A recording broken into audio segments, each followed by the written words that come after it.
अगर पानी हो जाए खेतों में तो सभी फसल अच्छी हो जाएगी। सड़कें तो निकल गई, लेकिन उनकी रख रखाव जो ढंग से नहीं हो रहा है। आजकल जो टीवी है और ये मोबाइल है, इसने मॉडर्न बच्चों को बिल्कुल जो है 90% बदल के रख दिया है। कितने कॉलेजेस हैं जो आपको क्वालिटी एजुकेशन ऐसी दे रहे हैं कि बच्चों को उस लेवल पे बाहर जाना ही नहीं पड़े।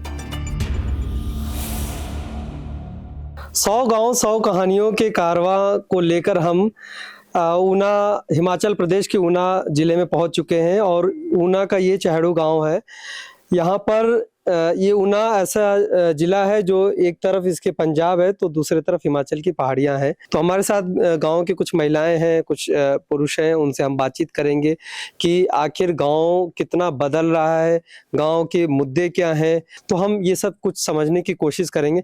आपको किस तरीके से लगता है कि गाँव के परिवेश में क्या बदलाव हो रहा है? काफी बदलाव है वैसे तो पहले से तो, लेकिन एक ही है समस्या इधर की खेतों में पानी की नहीं होती सब। अगर पानी हो जाए खेतों में तो सभी फसल अच्छी हो जाएगी। ये तो भगवान के ऊपर निर्भर है, अगर बारिश होगी तो फसल हो जाएगी, नहीं तो सूख जाती खेतों में। तो इसके लिए कुछ कदम उठाने चाहिए, प्लानिंग होनी चाहिए, आपको लगता है? होना चाहिए खेतों के लिए तो होना चाहिए सिंचाई। और क्या अच्छे काम आपको लगे हैं कि बहुत अच्छे काम हो चुके हैं और ये वाकई में ये काम पहले बहुत मुश्किल था, अब बहुत अच्छा हो गया है? नहीं, काफी अच्छा हो गया वैसे तो, काफी है मतलब बदलाव हुआ सब कुछ समय के हिसाब से, तो फर्क है पहले से तो। पर लेकिन बस यही है एक सबसे बड़ी समस्या कि इधर पानी का कोई है नहीं है खेती बाड़ी के लिए। चलो फसल भी बीज दें, सब कुछ कर दें, अगर बारिश होगी तो हो जाएगा, कुछ नहीं तो। नाला का कौन सोच सकता कि गांव में नाला आएंगे, वो तो ठीक है हो गए, लेकिन पानी के तो है कि पानी उनमें प्रॉपर नहीं आ रहा है, एक समस्या है। दूसरा जैसे सड़कें तो निकल गई, लेकिन उनकी रख रखाव जो ढंग से नहीं हो रहा है।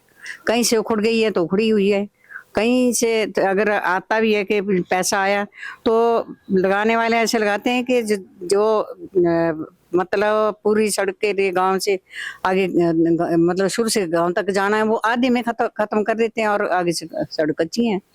ये प्रॉब्लम है पानी की तो है। अगर इन खेतों में हमारों में सिंचाई का मतलब प्रावधान हो जाए तो फिर तो हमारी जमीन तो सोना उगलेगी। आप खेती करती हैं? हाँ, मैं खेती तो करती हूँ। खेती में और क्या आपको दिक्कतों का सामना करना पड़ता है? ऐसे तो दिखते हैं और हमारे अपने परिश्रम पर निर्भर करती हैं, दिखते हैं और कुछ नहीं। अगर पानी की सुविधा हो जाए तो जमीन तो बहुत अच्छी हो जाएगी, हमारी इनकम भी बढ़ जाएगी सभी लोगों की। और फिर तो बच्चों को अगर ऐसी सुविधा होगी तो बच्चों को शहर में भागने की क्या जरूरत है, अपने घर में सब कुछ होगा। हाँ, ये एक मुद्दा हम पंजाब में भी उठा चुके हैं। पंजाब के ज्यादातर युवा विदेशों की तरफ जाते हैं और पहाड़ों के ज्यादातर युवा जो है दिल्ली, मुंबई जैसे इलाकों में जाते हैं। तो ये पलायन किस लिए होता है? ये आपने एक जो उठाया कि पानी की समस्या है, और पलायन को लेकर क्या? पानी के दूसरा हमारे यहाँ कोई भी कंपनियां का यहाँ नहीं है, कोई इंडस्ट्रीज नहीं है यहाँ पे। अगर वो हिमाचल में हमारे यहाँ हो जाए तो हमारे बच्चे क्यों जाएंगे बाहर? तो हमारे बच्चों को यहाँ रोजगार मिल जाएगा। रोजगार ना मिलने की वजह से पलायन हो रहा है। ट्रेंड बन गया आजकल कि बच्चे पढ़े लिखेंगे और शहर की तरफ भागेंगे। एक नया ट्रेंड बन गया। पहले जो लोग थे शहर में जाते थे और गांव में आकर के वापस बसते थे, अपने माता पिता को देखते थे। तो आजकल जो टीवी है और ये मोबाइल है, इसने मॉडर्न बच्चों को बिल्कुल जो है 90% बदल के रख दिया है। वो माँ बाप की सेवा करके, खेती बाड़ी करके कहीं भी वो खुश नहीं है, तो इसलिए शहर की तरफ भागते हैं।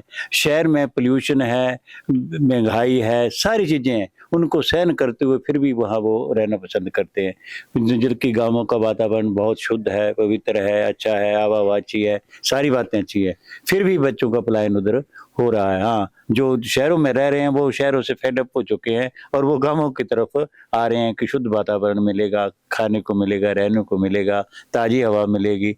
ये परिवर्तन समय का है। आप क्या करते थे? मैं टीचर था, रिटायर हूँ। आप शिक्षक थे, तो आपके नॉलेज में आपके पढ़ाए हुए बहुत सारे बच्चे होंगे और वो बच्चे भी बाहर होंगे, कई उनमें से बहुत सारे बच्चे बाहर ही होंगे। तो क्या आप कभी ऐसे अपने बच्चों से या गांव के बच्चों से या जो जिनको आपने पढ़ाया है उनसे इन सब मसलों पर बातचीत होती है कि भाई स्मार्टफोन का यूज़ जो टेक्निक का यूज हो गया बहुत, ये कुछ हद तक तो ठीक है, लेकिन इससे बहुत चीजें गलत भी हो रही हैं। और साथ में ये जो पलायन वाली समस्या है, इसको लेकर कभी डिस्कस होता है आप लोग का? हाँ, कई बार जब पुराने बच्चे मिलते हैं, कोई डॉक्टर हैं, कोई इंजीनियर हैं, कोई प्रिंसिपल बन गए, अच्छी अच्छी पोस्टों पे भी हैं, तो उनसे मिलके हम बात करते हैं। तो बात करने के बाद यही होता है कि आप लोग भी आगे अवेयरनेस दें बच्चों को, ताकि वो गांव देहात जो बस चुके सी। जब हमारा समय था, मैं पढ़ने गया तो होशियारपुर गए और यहाँ कोई कॉलेज नहीं होता था। वहां जाकर बिजली पानी सब कुछ देखा तो अचंभा हुआ। और हम बातें करते बच्चों से कि जो चीजें शहर वालों को होती हैं, हमें नहीं होती, परंतु आज वो सब चीजें यहाँ गांवों में हैं। जब गांवों में हैं तो शहर की तरफ पलायन नहीं होना चाहिए, परंतु हो रहा है।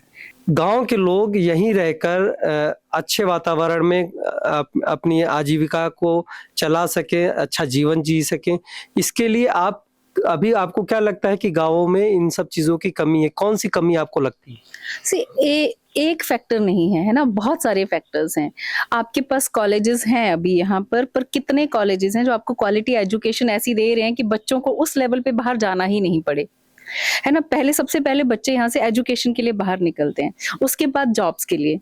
अब एक बच्चा जो इंजीनियरिंग करेगा, एमबीए करेगा या कुछ भी एक प्रोफेशनल डिग्री लेगा, उसके बाद वो कोई भी बच्चा हो, मैं हूं, आप में कोई भी, हमें अगर कोई बोले अब आ जाओ वापस और आप खेती बाड़ी करने लगो, हम नहीं करना चाहेंगे। तो हमें यहाँ पे ऑप्शंस क्या हैं, हमारे लिए यहाँ पे चॉइसेस क्या हैं, क्या हमारे लिए यहाँ पे कोई इंडस्ट्री है, हमारे लिए यहाँ पे जॉब ऑप्शंस हैं। आपको अगर बिजनेस खड़ा करना है, उसके लिए आपके पास कैपिटल होना चाहिए, उसके पास आप पहले कमाओगे, थोड़ा एक्सपीरियंस लोगे, सीखोगे अपनी जिंदगी से कुछ, तब एक्सपीरियंस, तब जाके आप बिजनेस शुरू करोगे। जो भी आप बोल रहे हो ना कि बाहर से लोग आ रहे हैं, कर रहे हैं, यहाँ से जो बच्चे निकले हैं वो कुछ नहीं लेके घर से निकले हैं एक जॉब के लिए। अब वो अपनी जिंदगी को स्टेबल करने के लिए लड़ रहे हैं, और जो वहां पे हैं उनके पास, उनको जो पिछली जनरेशन है उनको एक घर दिया है, अब उनको जो बचाना है, बचा के बिजनेस में लगाना है। तो वो अगर स्टेबिलिटी यहाँ के बच्चों को मिले कि यहाँ पे कोई इंडस्ट्री है, यहाँ पे ऐसे प्रोफेशनल कॉलेजेस है, वहां से निकले बच्चे यहीं पे जॉब्स करें, यहाँ से बाहर नहीं निकले, उसके बाद वो उसी अपने एक्सपीरियंस को लेके, अगर बहुत सारे फैक्टर्स हैं, आप किसी भी एक फैक्टर को ब्लेम नहीं कर सकते। ऐसा नहीं है बच्चे भागना चाहते हैं, ऐसा नहीं है कि बच्चे माँ बाप को नहीं देखना चाहते हैं। ये सही वो है कि अब माँ बाप भी हैं और बच्चा भी है।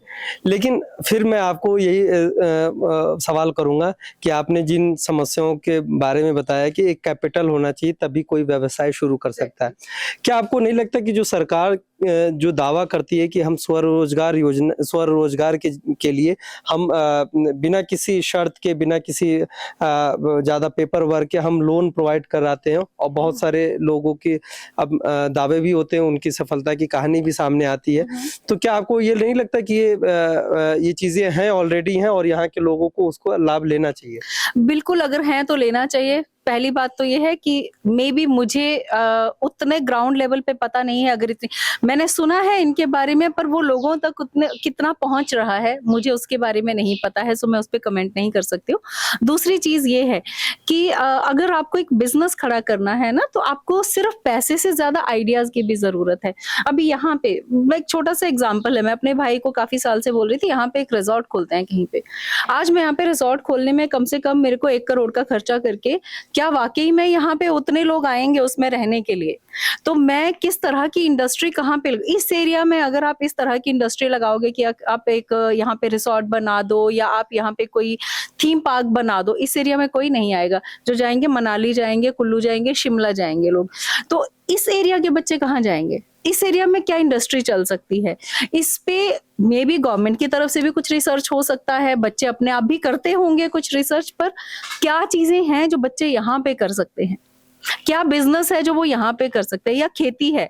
अभी हर बच्चा अगर कोई एक अच्छी मल्टीनेशनल कंपनी में कोई 2-3 लाख की सैलरी ले रहा है, वो वापस आके खेतीबाड़ी नहीं करना चाहेगा। हम उसको क्या ऑल्टरनेटिव दे रहे हैं? यहाँ पे ऐसी क्या फसलें हैं जो हो सकती हैं जिससे उसको इतना इनकम हो कि वो आराम से, उसको दिन रात मेहनत नहीं करनी पड़े, वो नहीं तैयार है उसके लिए। ये आपको मानना पड़ेगा कि एक फैक्टर है। आज की जनरेशन दिन रात मेहनत नहीं करना चाहती है, ये जनरेशन मेहनत करने को तैयार है। हमारी जनरेशन शायद उस मामले में पीछे है। हम लोगों को लगता है कि हम मेहनत कर सकते हैं ऑफिस में बैठ के, पर हम खेत में नहीं करने को तैयार हैं। गलत है, कोई बात नहीं, पर है ऐसा। अब उस सोच को बदला नहीं जा सकता ओवरनाइट, पर उसके लिए ऑल्टरनेटिव्स प्रोवाइड करने पड़ेंगे, राइट? समझ तो आपने सुना किस तरीके से पहाड़ों की अपनी समस्याएं होती हैं, यहाँ के लोगों की अपनी समस्याएं होती हैं, युवाओं के सामने भी बहुत सारी चुनौतियां हैं, बुजुर्गों के सामने भी बहुत सारी चुनौतियां हैं, किसान जो खेती करते हैं उनके लिए पानी की समस्या है, पलायन का भी एक मुद्दा यहाँ पे बहुत बड़ा है। तो इसके अलावा स्वरोजगार और रोजगार की भी बातें हैं, शिक्षा और अन्य सुविधाओं की, सड़क की बातें हो गई। इन सब चीज़ों को लेकर भी यहाँ के लोग अपनी बातें कह रहे हैं और बता रहे हैं। इसी तरीके से ग्राउंड रिपोर्ट्स देखने के लिए गांव जंक्शन को सब्सक्राइब करना मत भूलें। गांव जंक्शन के लिए हिमांशु मिश्र।